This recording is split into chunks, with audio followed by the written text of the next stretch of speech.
Tara guys, samahan niyo akong gumawa ng napakasarap at napakadaling gawin na masarap na ulam. Yes guys, napakasarap na ulam. Ang tuna sisig. So, ihanda na natin ang mga sangkap na gagamitin para sa ating meal na ito. At ang ginamit kong tuna ay ang John West Tuna Chunk na no drain na. Yes guys, wala nang sabaw.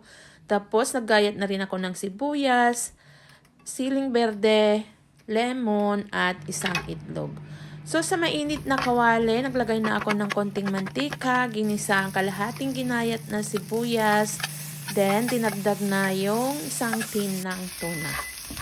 So, habang ginigisan natin ang sibuyas at tuna, kailangan nating idurog-durog ang tuna chunks para ito ay maging maliliit at idagdag na rin ang green chili.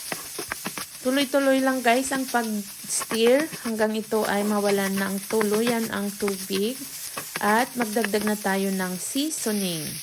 So, naglagay ako ng konting asin at paminta.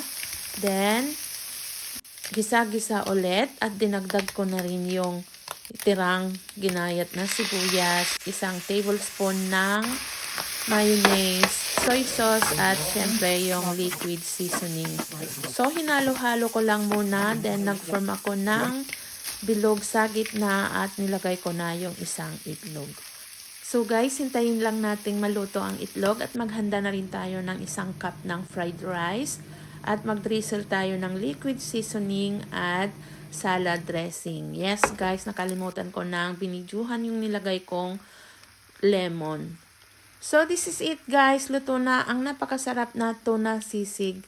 Kung gahol ka sa oras guys at gusto mong mag-ulam ng masarap at madaling gawin na ulam, recommend ko ito para sa inyo. Thank you guys for always watching and follow for more.